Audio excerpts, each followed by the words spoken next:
Hi, Paula. Hello, friend. Oh my God. We got a lot going on today. Megan's just sent an email. Three Oh, you step, got it too? It's yeah, crazy. I thought it was just three. for me. No, no, it's to all of us. 3 steps to brighten your day. Do you want to know what the 3 steps to brighten your day are? Yes, yes, please, because it's so dreary in New York today. I need some brightening. Okay, step number one, embrace a loved one. Begin Oh the boy. morning by sharing a moment with someone dear to you. Step number Okay. two, Wow. take a moment for yourself, light a candle, or linger with a chapter of good book before the day begins. You can buy a bookmark for that, by the way. She does say that. You can buy the bookmark. Of course. Of Three, course. share something sweet. Eat some sugar or some flour sprinkles. But we might want to add to that 4, get fired by Netflix because Yeah. she seems absolutely delighted, right? She Yeah. seems delighted with the And, news. So and by just, the way, yeah. 5. Spin it again. I mean, this girl is spinning so much. She's been pivoting and spinning. I mean, I honestly think she should just join the American Ballet or try to at this point. I mean, the Nutcracker couldn't keep up with this lady. And by the way, Doug is locked in the bedroom, so I've got Stanley to hug a loved one. He's yeah, he's my little So parakeet with the fez hat on. just to catch people up with what's been going on today, I was on a walk up Ireland's second highest mountain, which is why I'm even redder than usual, and even more florid. I haven't been drinking, and I was on the way down when I got this message. I mean, the extent of the spinning. So basically, as ever and Netflix are breaking up, and she's almost as delighted in her telling of it. She's almost as delighted as she was when Netflix failed to renew her massive all-in production deal and gave her a really crap first look at agreement. It's almost that level of happiness because it now means that she's unfettered from Netflix. They've been holding her back. Yeah, Mm, mm, incredibly. Netflix have yeah. been holding her back. She can now roll out her jam all over the world to places where she's perhaps even more hated than America, such I as the mean, UK. well, you know why she's doing it? Because as you and I discussed earlier, 2/3 of her actual traffic comes from not in America, and she can't actually ship out internationally. But I think she's so excited because once again, she got rid of yet another person who might have told her no. Because, Netflix was like, they're doing what regular businesses do. They're like, here's a concept, let's prove it. We roll it out slowly. We don't just blah to the whole world at the same time, or else we're going to get into trouble. And Megan's like, no, I know better. I know better. But what's so Let's do it crazy? all. Okay, so just to read you their statements, just so you know, Mm? we are actually genuinely not making this up. Yeah. So Megan's statement says, as ever, is grateful for Netflix's partnership through launch in our first year. We've experienced meaningful and rapid growth, and as ever is now ready to stand on its own. We have an exciting year ahead and can't wait to share more. Then Netflix's statement is hilarious because it's very similar to every single person who ever leaves them. They have to write a statement saying it's all been planned. This has all been planned All for a been long planned. And by the way, our lawyers signed off on this.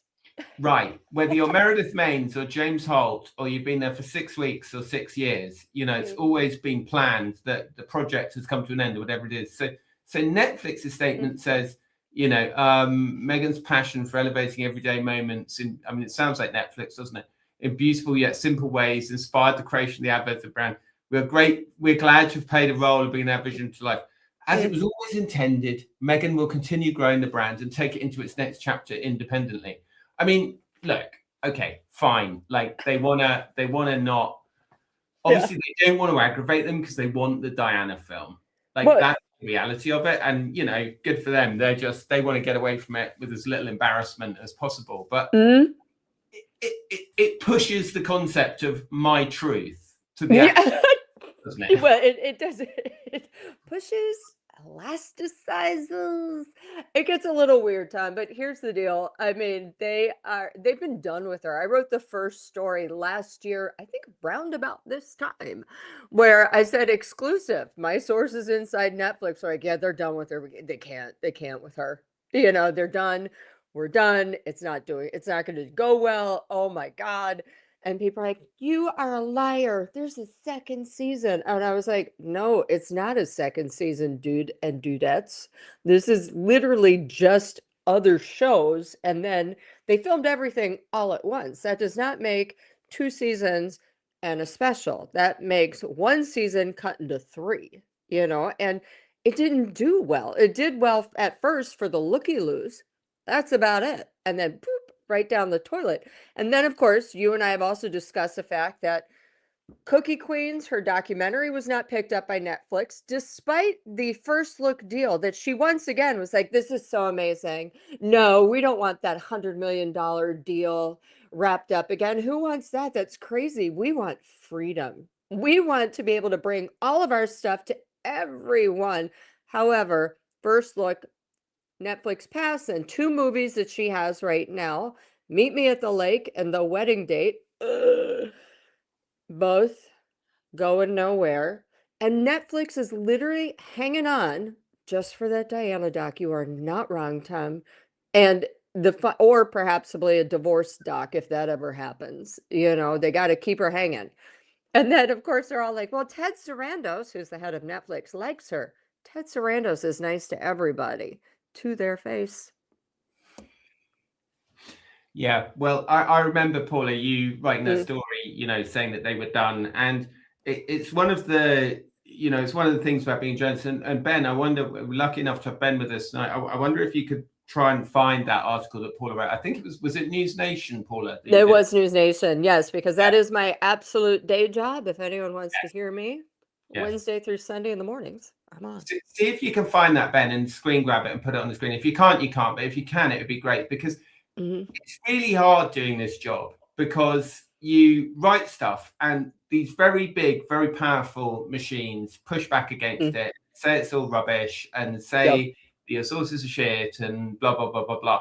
And really, all you can do a lot of the time is sit and wait, for what you say to happen. And then, of course, by the time it happens, they will then try and spin it as like, oh, no, it's not that Netflix have done with us. It's that, this is an exciting new chapter and blah, blah, blah. And of course, look, that is the job of PR people and spinners. And it's our job as journalists to try and poke holes in that. But, well done, Paula. Well done. It was great. Thank you. And you've been talking about this for a year. What is it that frustrates people in Netflix so much about dealing with Meghan and Harry? There's a couple of things. Number one, their ideas were not very good. They were kind of pedantic. They were, it was like, how about this? And you're like, did you read that in an Oprah book? It was not finger on the pulse. It was, what about this? This is so great. And they were like, no, that's, it was kind of like Film Studies 101, but they had done this deal. Then they would go into it, the same thing that they had with their Spotify issue. They would go in with a semi-decent idea and then water it down because they didn't want to, have to be mean or do anything. Like the Polo show, for example. There are a lot of a-holes who ride Polo. They're the richest people. They're spoiled. They're dorks. They're jerks. They're whatever. They can't dress. So that could have been a funny Real Housewives of Beverly Hills mixed with Salt Lake City kind of show, throw in some horses. It was not, because of course Harry's friends with them all and he wants everyone to look good. And you're like, no, this is not like a portrait studio production here. They're not very good. People forget that Meghan at heart is really just kind of a briefcase girl turned D-list actress turned striver. I'm a striver. I'm down with that. This is America. You're allowed to strive. All right. But she doesn't pay attention to anyone else because her narcissism seems to be so great that she thinks she knows best. And so you're in there in Netflix taking meetings, talking to people, and she micromanages and she overrules, and it's very difficult to get a decent product out when that happens. And was there excitement when they first partnered up with them? I mean, obviously it's a long time ago, but Oh, there was obviously the documentary was a massive, massive hit. Like, mm. was there ever genuine excitement that, maybe they could make movies, maybe they could make TV shows, or was it always really just about landing that big, juicy exclusive about what a bunch of horrible bastards the British royal family were? No, I think they were excited. I think, listen, anyone can go into a meeting in Hollywood and talk a good game. I've called Los Angeles and Hollywood the land of the ovines for years. You say something loudly enough and strongly enough, and people will follow you like sheep. They were the big hot item, right? And so, yeah, they thought it would be great. Again, Polo, it could have been good. There were some other things that could have been good. And I also think that they thought that they could be kind of malleable. They were not, or that they would take direction or be partners in ideas. They were not. And, I also think Harry gets a lot of credit just simply because he has the title of prince. And so people think, and because before this Harry and Meghan doc came out, nobody had really ever heard from Harry. He seemed to be this cool, fun-loving prince, and oh, he's gone to war, he's done all this interesting stuff, and he's not that interesting. And he's not the sharpest blade in the drawer, if you will. And it was real. There we go. And so I think that there were a lot of expectations, there was a lot of excitement, and it quickly went downhill really fast. It's kind of like her relationship with Ari Emanuel. Yes, she is still at William Morris, technically. However, I've reported, Page Six reported after me, that Ari Emanuel will not be in the same room with her. He's the head of the whole shebang. Can't deal with her. And do you think that, I mean, so the polo is a really good example, isn't it? Because, I Mm. mean, there's not many sports that it's really easy to hate. I mean, you could maybe hate Yeah. F1. I know some people who I hate F1. I mean, obviously, I know loads of people who love it. Yeah. But you know what I mean? Because of that kind of sort of whatever. But it's hard to think of a sport that people really hate, and really sort of is emblematic of everything Yeah. that's wrong in the world. And it did seem 100%. it did seem like such a strange decision to do that show, but not really go for it, and not just say Yes. these people are a bunch of absolute tools. And but then B, to kind of half go for it, wasn't it? Because there was some kind of scenes where they tried to be seeing like they were generating that, but it was almost like they'd just done them for the trailer, and then Yeah. it didn't really go anywhere. It's really difficult when your best bits are in the trailer. It's a really just a bad sign, frankly. But Polo could have been something you'd love to hate.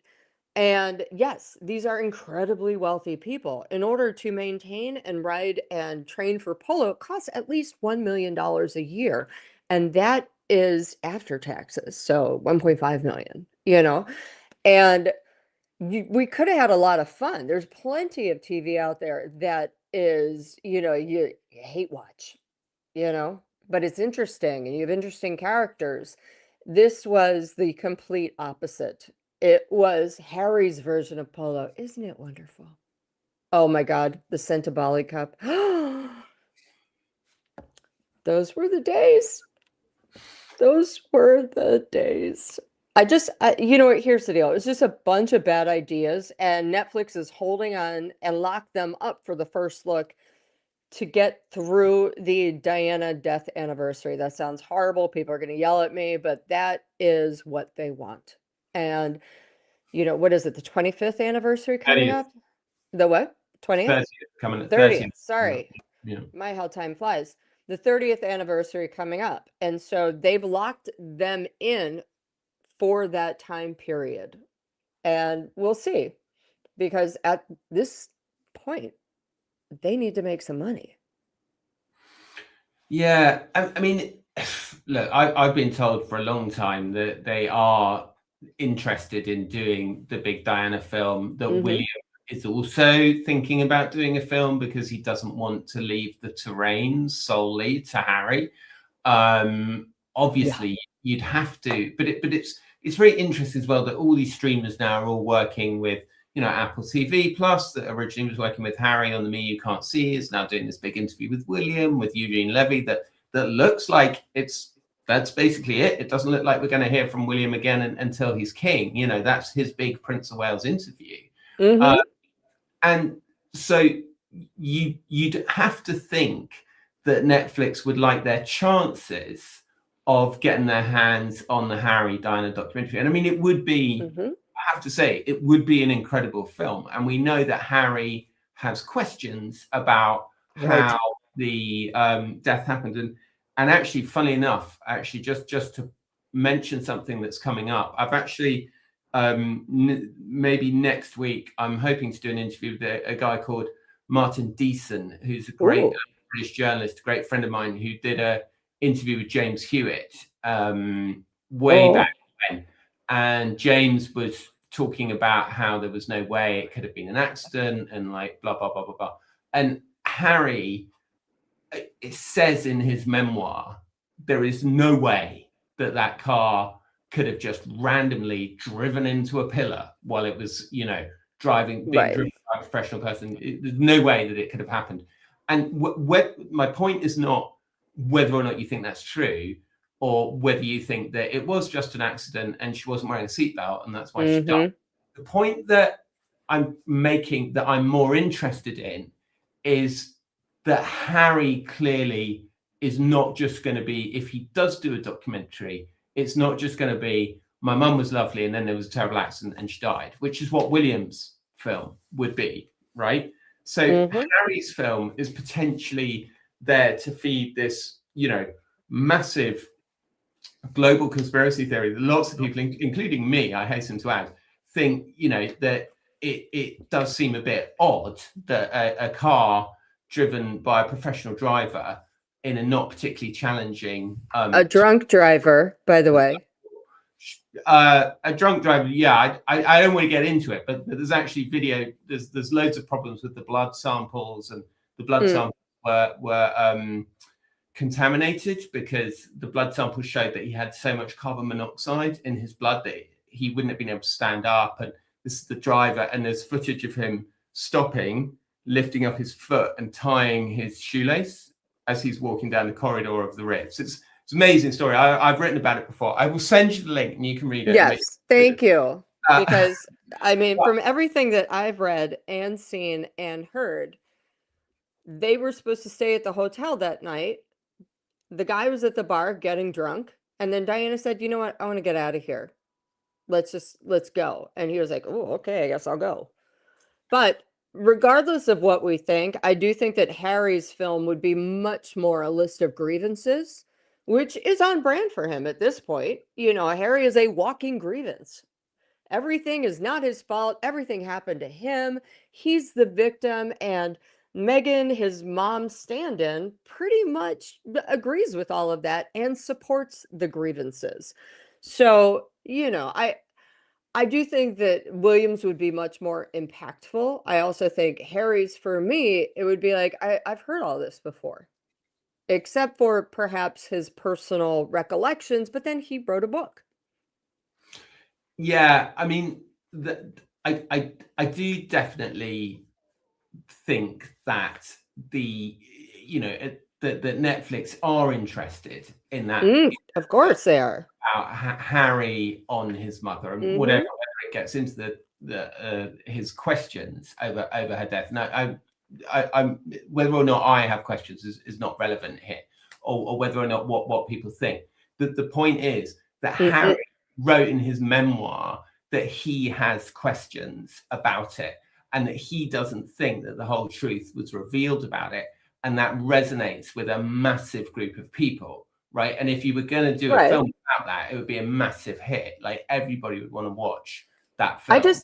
I'm just wondering how Meghan would insert herself into that film, because she would not allow that film to go down without her involvement, and of course her being in some sort of Diana would have, my mother would have loved her. My mother would have said this. I just think I think it would be really interesting to see how Meghan inserts herself into a Diana documentary. Yes, certainly an executive producer credit. A little bit more than that, because she ain't gonna allow Harry and Diana on screen without her. Okay. I think that it's I think just going back to this as ever thing and this Netflix thing, it does feel very like, it feels like the end of the road for that partnership, doesn't it? It feels like Netflix are trying to end it in such a way that there's not too much, they're like, fine, give us whatever you want. I mean, I wrote in my Substack earlier, a bit like George Costanza, would always go, it's not me, it's not you, it's me. Do you know what I mean? Just to get out of the relationship. Like, it's fine. We'll say whatever you want. I'm sorry.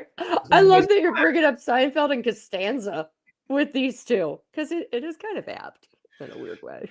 But it kind of is, isn't it? Because it's like Netflix clearly just want this episode closed. Like, the documentary was a massive hit, and I'm sure it made them loads of money and drove loads of sign-ups. And what I always say about the documentary, what people sometimes forget about the documentary, and I'm using the word documentary, it was actually really a tell-all interview, was what it really was. Tell-all series. It was more the a tell-all series, exactly, was why people watched it. But the context at the time was that The Crown was the biggest show on TV. It was the biggest show on TV. And there was all this pushback from the palace saying it's all made up, it's incredibly cruel, it should be this. William himself saying it's outrageous that they're dramatizing sections of the interview with my mother, which was obtained under false pretenses by Martin Bashir. And I've always said this thing about Harry and Meghan is that just because me and you and the people who watch this channel and people who are informed know that he's not a member of the royal family, he doesn't represent the royal family. The other 98% of the population who are just thinking about signing up to Netflix are not, very much saw Harry's involvement and Harry making comments on shows and all these kinds of things, saying that there was nothing wrong with the show, that he liked the show, that he was better than, that he thought it was more truthful than tabloid stuff, and that people knew it was made up when, a lot of people don't know it's made up. A lot of people think that is the genuine history of the Crown. So I think that as well as delivering this blockbuster hit in the Harry and Meghan, I think it had this incredible halo effect on the Crown. I really do. I think it was also, I mean, by Harry saying that, it was a shot, it was yet another shot over the bow of Buckingham Palace. It was, oh no, it's totally true. It's amazing. It's so fabulous. That's what happened. And it was also, and now I'm going to tell you more. It was ironically what they both did in Harry and Meghan is what everyone wanted from Polo and the other series, and nobody got any. It's just fascinating to me that they're both tunnel visioned. They don't see around, and they don't seem to have any empathy or sympathy or anything towards anyone else but themselves, and they're both stuck in this weird victim thing. So I do hope he does a Diana doc, because I do want to see again how Meghan inserts herself in it, and how much of it he's just going to blame everything and everyone. And at some point you got to think, God damn, aren't you involved in like a bunch of like mental health projects? Like, isn't he still on the board of some mental health tech startup thing that, of course, everyone said was a horrible place to work? And isn't he like, you'd think at some point he would take the advice of every therapist I've ever had, which is, dude, you got to stop blaming the people for stuff. You gotta move on. Yeah, Better Up, I think, is what you're thinking of, which was Yes, slightly. Better Up, which had a horrific rating on that backdoor glassdoor.com or whatever. Yeah. It's one of those slightly controversial Californian tech startups that is focused on wellness, but a hideous place to work, according to some employees on Glassdoor. Shocking how that happens. I'm sure there are plenty of people who love it, and I'm sure Harry loves it. I'm sure it's wonderful. Including the investors. Anyway, wow. So there we are. So it feels like the end of an era. Yeah. It's been many years now that we've been able to watch Meghan come on her TV shows and her partnerships. But I suppose there is still one more, like, because of their sort of inability to just say it hasn't worked, right? Which obviously, like, if it was a massive success, one questions whether Netflix would be parting company with them. No, they wouldn't, by the way. They put in a lot of money. And I don't think, here's the other issue. I don't think Meghan is buying them out. I think they're like, let's get the tax write-off before the fiscal year. Boom, you can just have it. Bye. Because if it was a huge success and she wanted to run it, you'd have to have a buyout. There is no buyout. It's bye-bye. Don't let the door hit you on the way out. Not to mention, of course, all the stories about how Netflix was just giving away their product to anyone who walked in the building. Cleaning ladies, they're like, would you like some crepes and flour sprinkles? And it's insane to me that she would be like, this is a huge hit. Yes. And I mean, God bless her. I wish I could I wish I could have that ability to look at every deep, dark puddle I step in and think, yes, this is a huge hit. I don't. But I mean, I suppose the thing is that I think what makes all of this so nonsensical is that the whole idea, wasn't it, was that Netflix is that with Love Meghan and as ever, we're going to be this kind of virtuous circle. And in fact, Randos, because this is only a year, right, that this all got started. I mean, it seems crazy. It seems like As Ever has been around for a long while. But it's only funny. because we get hit with stuff every day and it feels like forever. Yeah. But it's funny because, okay, so in February the 18th, she said they were my business partner, and that's huge. May the 27th, she said that she and Netflix Consumer Products were on calls daily. The brand is in the same universe as the show, but they're not the same. Ted Sarandos described As Ever as an exciting project, which would be an expression of fandom.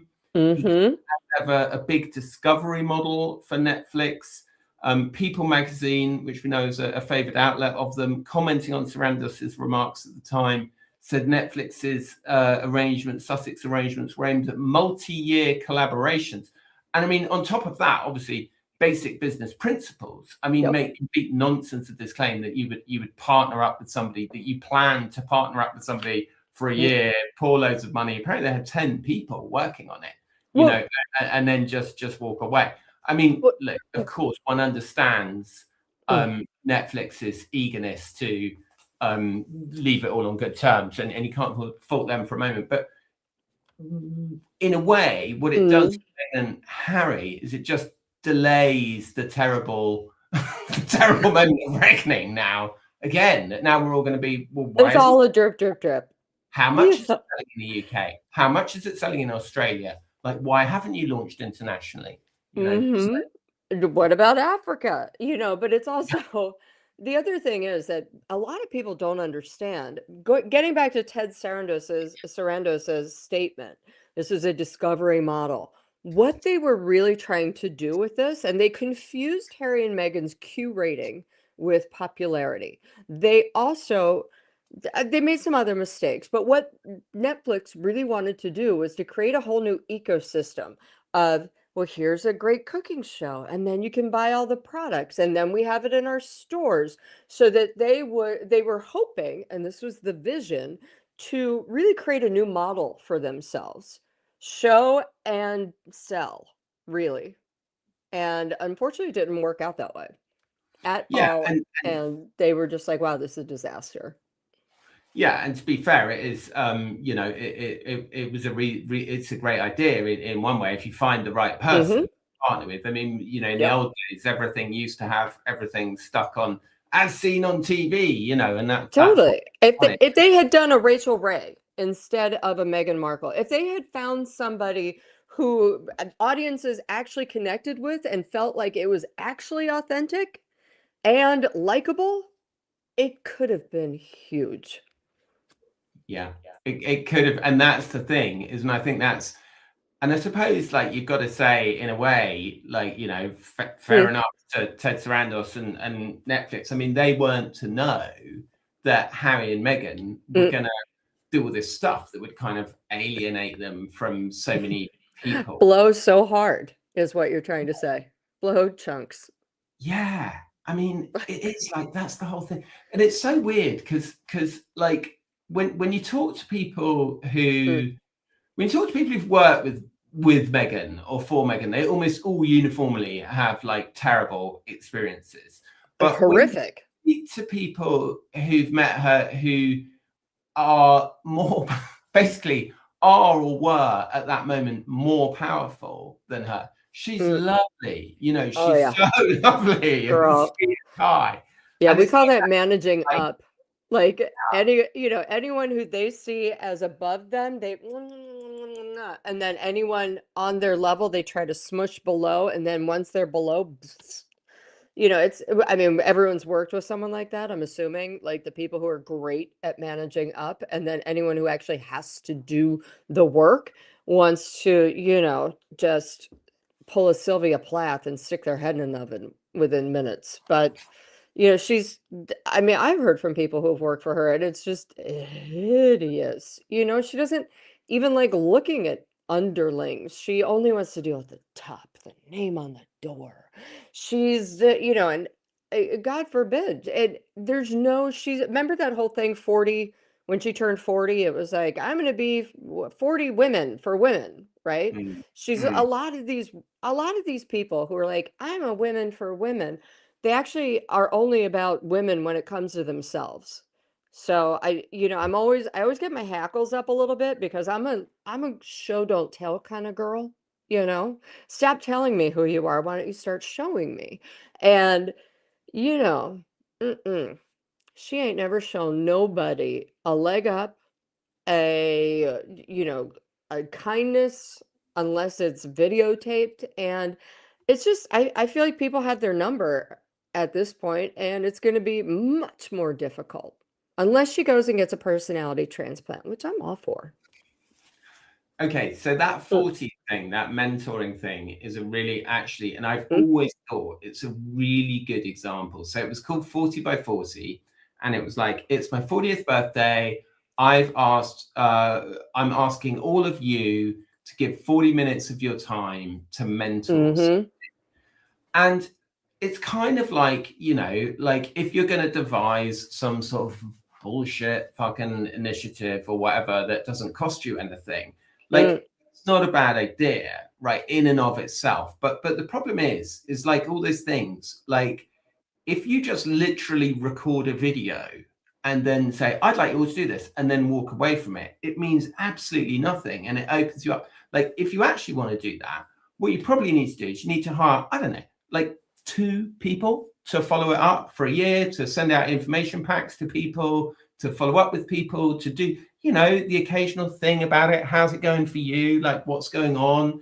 Blah, blah, blah. I mean, it's not like incredibly difficult, but I mm. think that what it did, the fact that she basically she just did the announcement with like one of her mates. It wasn't Mindy Kaling, but it was like, I can't even remember who it was who was dressed up as like a duchess. Do you remember, and like taking the piss with the tea and all of that? I think it was that one. No, I don't remember. It, I but probably it, did not watch because that whole thing, I was like, oh my God. yeah, but I mean, that it was was me watching with Love Megan too. I'd be like, oh God. I mean, the best thing about with Love Megan, and I use this term very lightly, the best, But the best thing was the first season where if you actually go and hold a tape recorder to the TV and get an auto transcript of the episode, especially the one with Daniel, you know, her friend slash paid makeup artist, it's hilarious. It was like, "You're so great. No, I know. Thank you.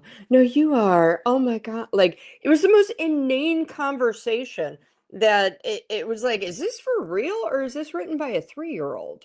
It was bonkers. But yeah, I don't get it. God bless her. And you know what? I think we should start an over-under on when she's going to start showing the kids' full faces, like eating chocolate sprinkle or flour sprinkles, or, you know, just to sell some product because she's all in. She has to be. They invested. That's their money, you know?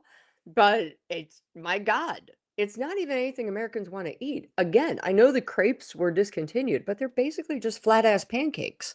Nobody likes flat ass pancakes. I mean, I'm sorry.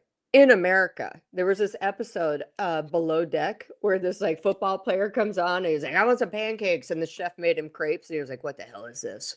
This is not pancakes." And you're like, "Exactly, not pancakes." But it's I just God bless. Go with God. I do think we should start placing bets on when she's going to start just rolling the kids out for, you know, all sorts of things.